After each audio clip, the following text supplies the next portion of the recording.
স্তব্ধ হয়ে আছে। নতুন কলেজ নির্মাণ করা আমি দেখিবলৈ পোৱা নাই। নতুন ইউনিভার্সিটি মেডিকেল কলেজ কিবা কিবি কলেজৰ কথাটো বাদ দিয়ক। আমাৰ দিনত বিপিএফ দলে আন্দোলন কৰিছিল। আমি মেমোরেন্ডাম দিছিল প্ৰাইম মিনিষ্টাৰক, হোম মিনিষ্টাৰক, আমাৰ ভাৰতৰ শিক্ষা মন্ত্ৰীক যে আমাৰ क'क्राझार বা বিটিসি অঞ্চলত अब्ला मानगोनां रायजो राजा लोगो नोंथांमोननि थाखाय मोनसे गोदान भिडिअ लानानै फैदों आरो बे गोदान भिडिअआ मा नोंथांमोना थारैनो इन्ट्र नुनानै थारैनो एसेब्लाबो बुजिखाबाय। दिनैनि गुबै टपिकआनो जाहैबाय जोंहा खाम्फा बरगयारी सार।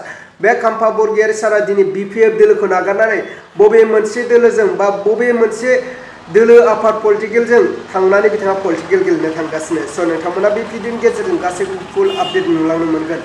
जोंहा खाम्फा बरगयारी सारा बिपिएफखौ नागारबाय, बेथ' रोखा जाबाय। थारैनो बिपिएफ दोलोआव फिन खेब जा खाम्फा बरगयारी सारा फैफिनगोन नामा? नैबे बाथ्रायाबो सोंथि जानानै दं रायजो राजा लोगो नोंथांमोन। थारैनो खाम्फा बरगयारी सारा दिनै बिपिएफ दोलोखौ नागारनायनि लाइजाम हरदोंमोन आरो फिन खेब जोंहा बिपिएफ दोलोआवनो हाबफैफिनबावगोन नामा? ना बिजेपि दोलोआव जगदान जाहैगोन, ना कंग्रेस दोलोआव, ना इउपिपिएल दोलोआव? थारैनो नैबे बाथ्राया बे भिडिअनि गेजेरजों बेरखांदों। नोंथांमोना भिडिअखौ फुल जोबजासे नायलांबानो थारैनो बुजिगोन। जा खाम्फा बरगयारी सारा दिनै बिजेपि दोलोआव थांनानै पलिटिकेल गेलेहैयोब्ला थारैनो बेसेबां जौगागोन जोंनि बर' हारिया आरो बेसेबां खामानिया मावफुंजागोन जोंनि बर' जाथिया। स' नैबे बाथ्राया सोंथि जानानै दं।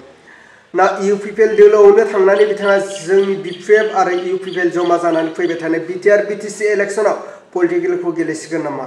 नैबे बाथ्राया सोंथि जानानै दं। रायजो राजा लोगो नोंथांमोन, आङो भिडिअखौ गोलाव खालामाजासे मिस्टार खाम्फा बरगयारी सारनि बिबुंथिखौ आं होग्रोगोन। स' नोंथांमोना नायनानै लाग्रो आरो फिन खेब जोङो नेक्स्टआव आं रायज्लायगासिनो नोंथांमोननि गेजेरजों।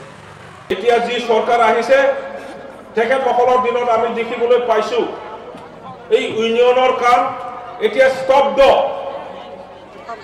কমপ্লিটলি স্তব্ধ হৈ আছে। নতুন কলেজ নিৰ্মাণ কৰা আমি দেখিবলৈ পোৱা নাই। নতুন ইউনিভার্সিটি মেডিকেল কলেজ কিবা কিবি কলেজৰ কথাটো বাদ দিয়ক।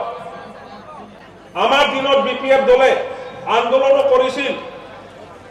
আমি মেমোরেন্ডাম দিছিল প্ৰাইম মিনিষ্টাৰক, হোম মিনিষ্টাৰক, আমাৰ ভাৰতৰ শিক্ষা মন্ত্ৰীক যে আমাৰ क'क्राझार বা বিটিসি অঞ্চলত अब्ला मानव गेदेर रायजो राजा लोगो नोंथांमोना थारैनो खोनाखाबाय। जोंहा खाम्फा बरगयारी सारा जेब्लानाखि बिपिएफआव दंमोन अब्ला बे बिबुंथिखौ लाखिदोंमोन। नाथाय दायो 2025 मायथाइयाव मानो बिपिएफखौ नागारनानै गुबुन पार्टियाव दोलोआव जगदान जाहैनो थांगासिनो जोंहा खाम्फा बरगयारी सारा।